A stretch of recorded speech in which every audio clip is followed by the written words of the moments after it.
ರಾಧಾ ಕಲ್ಯಾಣ ಅಧ್ಯಾಯ 3 ಇಂದಿನ ಭಾಗ.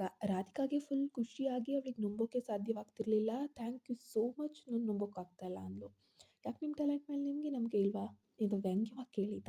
ಇಲ್ಲ, ನಿಮ್ಮ ಮೇಲೆ ನಂಬಿಕೆ ಇರಲಿಲ್ಲ ಅಂತ ಹೇಳ್ಬಿಟ್ಟು ಅಷ್ಟೇ ಖಡಕ್ಕಾಗಿ ಸಖತ್ತಾಗಿ ಉತ್ತರ ಕೊಟ್ಟಿದ್ಲು. ನೋಡೋಣ, ಇನ್ನು 3 ತಿಂಗಳು ನನ್ನ ಜೊತೆ ಕೆಲಸ ಮಾಡ್ತೀರಾ, ಗೊತ್ತಾಗುತ್ತೆ. ಅವನ ಮಾತು ಒಂದು ರೀತಿ ಎಚ್ಚರಿಕೆಯ ಗಂಟೆ ಎತ್ತಿತ್ತು. ನಿಮ್ಮ ಜೊತೆ ಕೆಲಸ ಮಾಡೋಕೆ ನಾನು ಸದಾ ಸಿದ್ಧ ಎಂದು ಕದನವನ್ನು ಘೋಷಿಸಿದಂತೆ ಉತ್ತರಿಸಿದ್ಲು.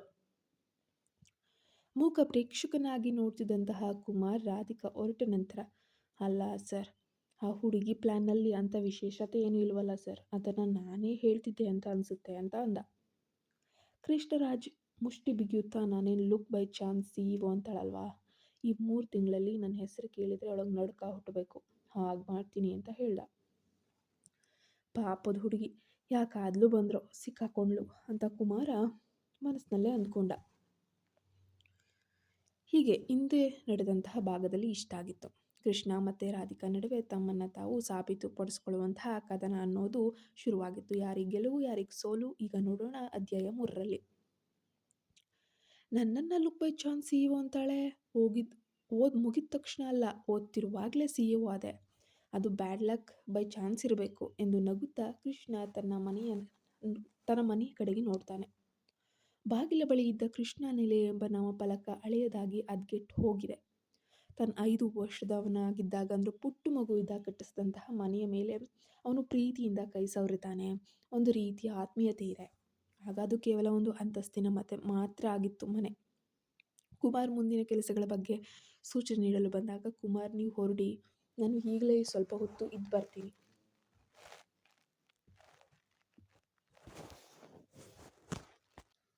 ಎಂದು ಅವನನ್ನು ಕಳಿಸಿ ಮನೆಯೊಳಗೆ ಅಡಿಯಿಟ್ಟ. ಮನೆಯೆಲ್ಲ ಖಾಲಿ ಖಾಲಿ. 10 ವರ್ಷದ ಹಿಂದೆ ಹೇಗಿತ್ತು, ನಾನು, ಅಮ್ಮ, ಅಪ್ಪ, ನಮ್ಮ ಪುಟ್ಟ ಪ್ರಪಂಚದಲ್ಲಿ ಎಷ್ಟು ಸುಖವಾಗಿದ್ವಿ. ನನ್ನ ಅಮ್ಮ ಅಂತೂ ಸಾಕ್ಷಾತ್ ದೇವತೆ. ನನಗೆ ಅಪ್ಪನಿಗೆ ಅವಳೇ ಸರ್ವಸ್ವ ಆಗಿದ್ಲು.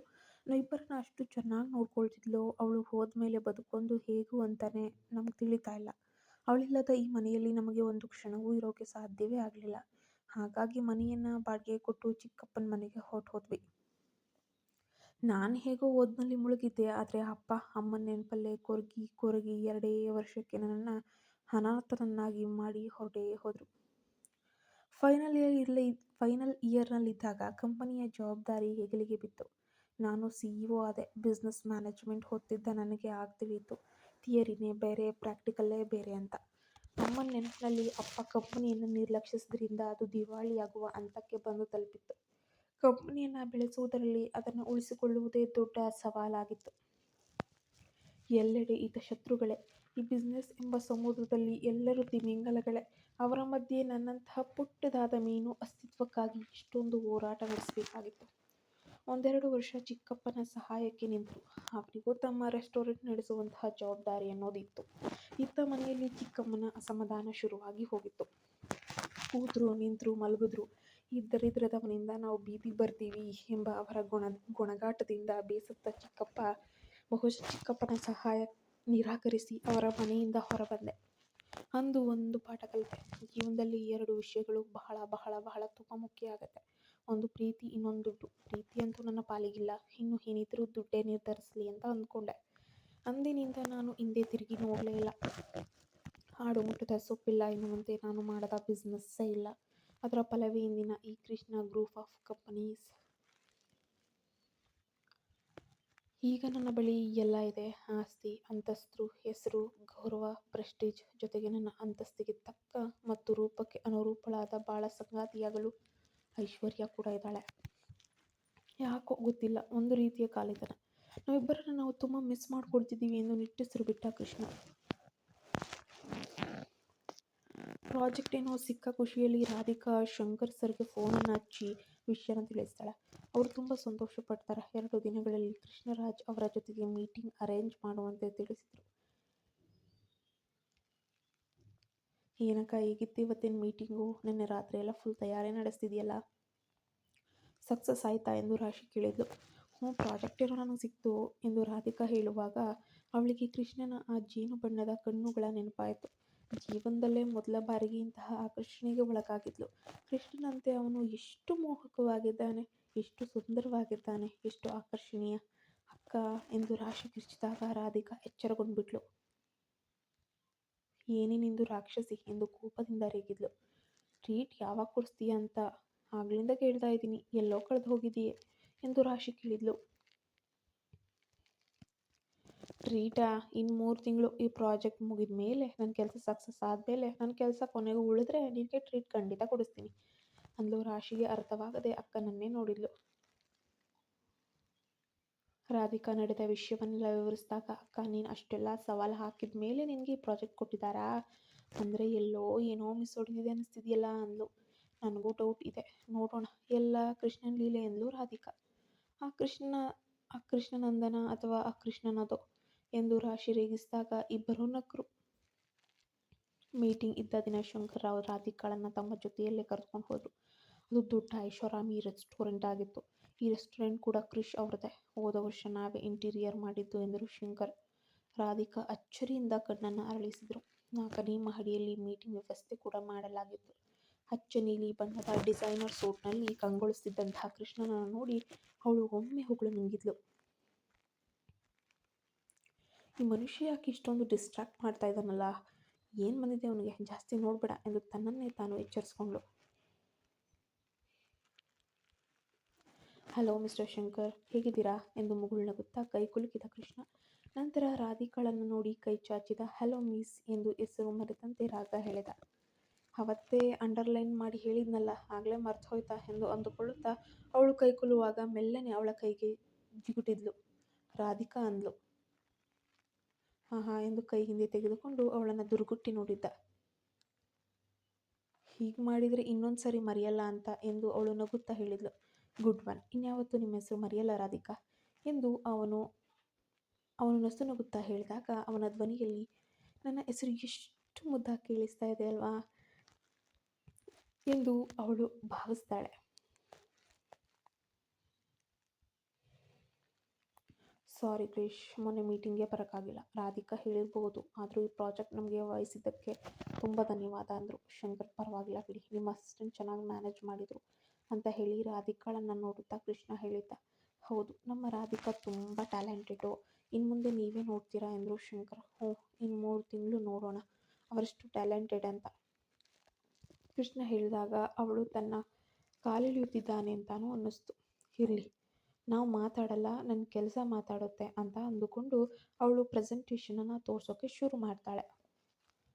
ತಂಡದ ವಿವರ, ಕೆಲಸದ ಕಾಲಮಿತಿ, ಹೀಗೆ ಪ್ರತಿಯೊಂದನ್ನು ಕೂಡ ವಿವರವಾಗಿ ವಿವರಿಸ್ತಾಳೆ.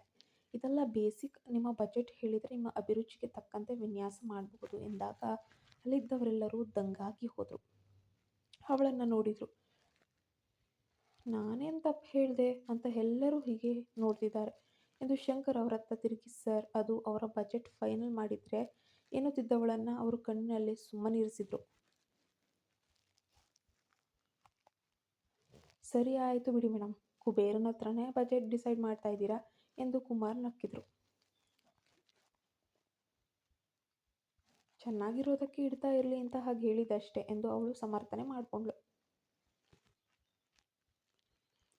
ನೋಡಿ ರಾಧಿಕಾ, ನನಗೆ ಒಂದು ಸಣ್ಣ ವಸ್ತು ಆಗಲಿ ದೊಡ್ಡದಾಗಲಿ ಅದು ದಿ ಬೆಸ್ಟ್ ಆಗಿರಬೇಕು, ಎಷ್ಟೇ ಬೆಲೆ ಆದರೂ ಸರಿ.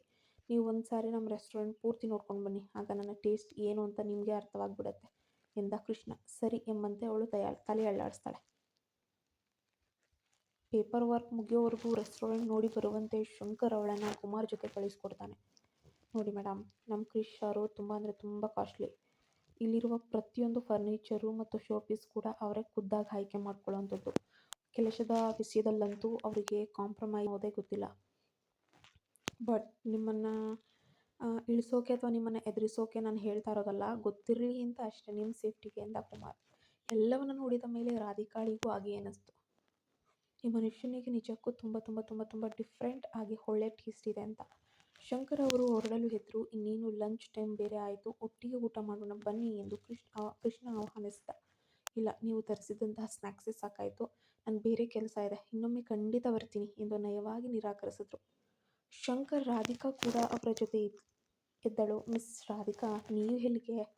ಲಂಚ್ ಮಾಡುತ್ತಾ ಬಜೆಟ್ ಡಿಸ್ಕಸ್ ಮಾಡೋಣ ಬನ್ನಿ ಎಂದ ಕೃಷ್ಣ.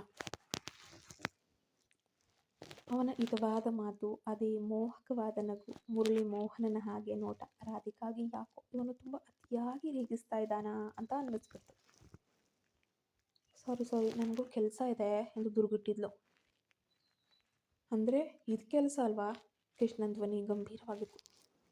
ಅದನ್ನು ಗಮನಿಸಿದ ಶಂಕರ್ರಾವ್, ರಾಧಿಕಾ, ಕ್ರಿಶ್ ಅವರ ಪ್ರಾಜೆಕ್ಟ್ ಮುಗಿಯೋವರೆಗೂ ನಿನಗೂ ಇದೊಂದೇ ಕೆಲಸ. ಈಗ ನೀನು ಅವ್ರ ಜೊತೆ ಲಂಚ್ ಮಾಡಿಕೊಂಡು ಪ್ರಾಜೆಕ್ಟ್ ಬಗ್ಗೆ ಕ್ಲೀನಾಗಿ ಚರ್ಚಿಸು ಎಂದು ಅವಳಿಗೆ ಮಾತ್ರ ಕೇಳುವಂತೆ ಕ್ರಿಶ್ ತುಂಬ ಒಳ್ಳೆಯವರು, ಸ್ವಲ್ಪ ಕೋಪ ಜಾಸ್ತಿ, ಸಮಾಧಾನವಾಗಿ ಹ್ಯಾಂಡಲ್ ಮಾಡು ಎಂದು ಹೊರಟು ಹೋದರು. ಇದ್ದದ್ದೇ ಕತೆ, ಸಮಾಧಾನವಾಗಿ ಹ್ಯಾಂಡಲ್ ಮಾಡೋಕೆ ಅವನೇನು ನನ್ನ ಗಂಡನ ಎಂದು ಮನದಲ್ಲೇ ಗೊಣ್ಕೊಂಡ್ಳು. ಲಂಚ್ಗಾಗಿ 5ನೇ ಮಹಡಿಗೆ ಕರೆದುಕೊಂಡು ಹೋದ್ರು. ಕೃಷ್ಣ, ಅವನ PA ಕುಮಾರ್ ಮತ್ತು ಇನ್ನಿಬ್ಬರು ಆಫೀಸರ್ಗಳ ಮಧ್ಯೆ ಅವಳು ಒಬ್ಬಳೇ ಹುಡುಗಿ. ಒಂಥರ ಮುಜುಗರ. ದೊಡ್ಡ ಹಾಲ್, ದೂರಕ್ಕೆ ಒಂದೊಂದು ಟೇಬಲ್ ಇದೆ. ಒಂದು ಟೇಬಲ್ನಲ್ಲಿ 8 ಜನ ಕೂರಬಹುದಾದ ವ್ಯವಸ್ಥೆ ಅನ್ನೋದಿತ್ತು. ಕೃಷ್ಣ ರಾಧಿಕಾ ಕೂರಲು ಚೇರ್ ಹೇಳದ. ನಂತರ ಅವಳ ಪಕ್ಕದಲ್ಲೇ ತಾನು ಕುಳಿತ. ಕುಮಾರ್ ಮತ್ತು ಉಳಿದವರು ಎದುರು ಬದುರು ಭಾಗದಲ್ಲಿ ಕುಳಿತುಕೊಂಡ್ರು. ಅದನ್ನು ನೋಡಿ ರಾಧಿಕಾಗೆ ನಗು ಕೂಡ ಬಂತು. ಈ ಮನುಷ್ಯನನ್ನು ಕಂಡ್ರೆ ಎಲ್ಲರೂ ಇಷ್ಟು ಇರುತ್ತಾರೆ, ನಾನು ಕೂಡ ದೂರ ಕುಳಿತುಕೊಳ್ಬೇಕಾಗಿತ್ತು ಅಂತ ಅಂದ್ಕೊಂಡ್ಳು. ಹೇಳಿ ಮಿಸ್ ರಾಧಿಕಾ, ಏನು ತಿಂತೀರಾ ಎಂದು ಕೃಷ್ಣ ಕೇಳಿದ್ದ. ನಾನೇನು ಹೇಳಲಿ, ಈ ರೆಸ್ಟೋರೆಂಟ್ ನೋಡಿದರೆ ಇಲ್ಲಿ ಮಸಾಲೆ ದೋಸೆ, ಇಡ್ಲಿ, ವಡೆ, ಪೂರಿ, ಚಪಾತಿ ಸಿಗುವಂತಹ ಯಾವುದೇ ಲಕ್ಷಣಗಳು ನನಗೆ ಕಾಣ್ತಾ ಇಲ್ಲ. ಇನ್ನು ಹೊರಗಿನ ತಿಂಡಿ ಅಂದರೆ ಪಿಜ್ಜಾ, ಬರ್ಗರು, ಅದು ಇದು ಅಷ್ಟೇ ನನಗೆ ಗೊತ್ತಿರೋದು ಅಂತ ಅಂದ್ಕೊಂಡ್ಳು. ಏನಾದರೂ ಓಕೆ, ನಿಮ್ಮಿಷ್ಟ, ಅವರನ್ನೆಲ್ಲ ಕೇಳಿ ಎಂದು ಜಾರ್ಕೊಂಡ್ಳು. ನಾವು ಅವರು ಯಾವಾಗಲೂ ಲಂಚ್ ಮಾಡ್ತಾನೆ ಇರ್ತೀವಿ, ನೀವು ನನ್ನ ಗೆಸ್ಟ್ ಅಲ್ವಾ, ಸ್ಪೆಷಲ್ ಗೆಸ್ಟ್. ಅದರಲ್ಲೂ ನೀವು ಏನು ಆರ್ಡ್ ಮಾಡ್ತೀರೋ ಎಲ್ಲರೂ ಅದನ್ನೇ ತಿಂತೀವಿ ಎಂದ ಕೃಷ್ಣ.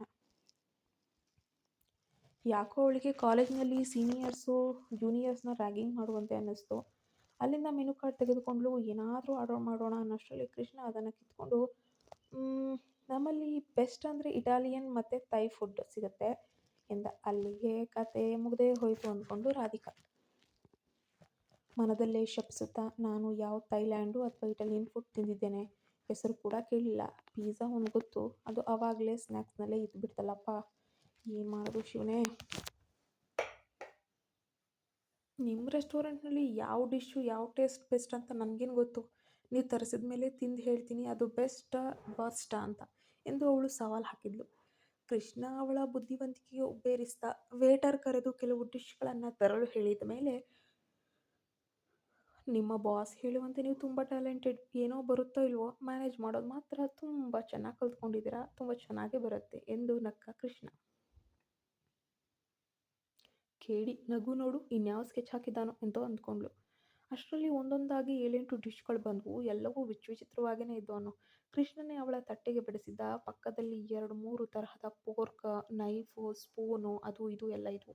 ಅದನ್ನು ಹೇಗೆ ಹಿಡ್ಕೊಳ್ಳೋದು, ಹೇಗೆ ತಿನ್ನೋದು ಎಂದು ಅವಳು ನೋಡ್ತಾ ಇದ್ದಾಳೆ. ಎಲ್ಲರೂ ಬಡಿಸ್ಕೊಳ್ತಾ ಇದ್ದಾರೆ, ಕೃಷ್ಣ ಮಾತ್ರ ಇವಳ ಕಡೆನೇ ಕಣ್ಣಿಟ್ಟಿದ್ದಾನೆ. ಅವಳ ಕಡೆ ನೋಡ್ತಾ, ಮೊದಲು ನೀವೇ ಶುರು ಮಾಡಿ ರಾಧಿಕಾ ಎಂದ.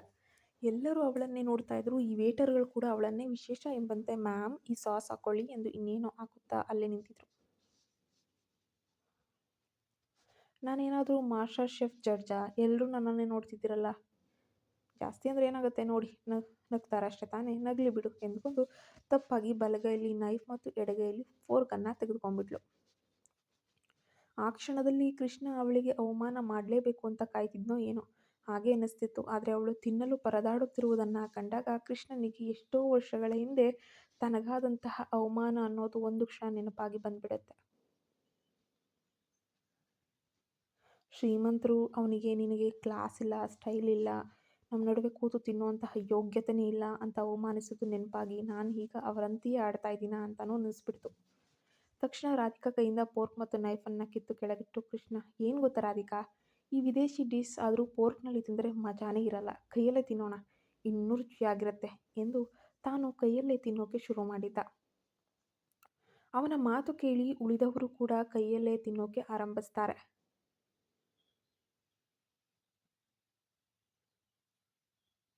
ನಾನಾಗಿದ್ರೆ ಇವರೆಲ್ಲ ಅದೆಷ್ಟು ನಗ್ತಾ ಇದ್ರು. ಆನೆ ನಡೆದದ್ದೇ ಆದಿ ಅಂದರೆ ಇದೇ ಇರಬೇಕು ಅಂದ್ಕೊಂಡು ರಾಧಿಕಾ. ಅವಳಿಗೆ ಒಂದು ಕ್ಷಣ ನಂಬಲಾಗಲಿಲ್ಲ. ಅಚ್ಚರಿಯಿಂದ ಕೃಷ್ಣನನ್ನೇ ನೋಡ್ತಿದ್ಲು. ಅವನು ಅವಳ ಕೈಯನ್ನೇ ಮೃದುವಾಗಿ ಹೊತ್ತಿ ತಿನ್ನು ಅಂತ ಅಂದ. ಲಂಚ್ ಮುಗಿದ ನಂತರ ರಾಧಿಕಾ ಅಲ್ಲಿಂದ ಹೊರಡೋಕೆ ಸಿದ್ಧವಾಗ್ತಾಳೆ. ಮಿಸ್ ರಾಧಿಕಾ, ನಾಳೆ ಶಾರ್ಪ್ 8 ಗಂಟೆಗೆ ನಮ್ಮ ಮನೆ ಹತ್ತಿರ ನೀವು ಬಂದುಬಿಡಿ ಎಂದ ಕೃಷ್ಣ.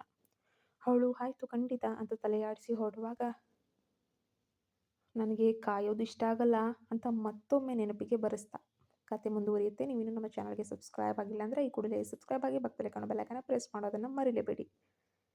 ಎಷ್ಟೇ ಕೋಪವಿದ್ರೂ ಕೂಡ ಕೃಷ್ಣನನ್ನು ರಾಧಿಕಾ ಬಿಟ್ಕೊಡೋದೇ ಇಲ್ಲ.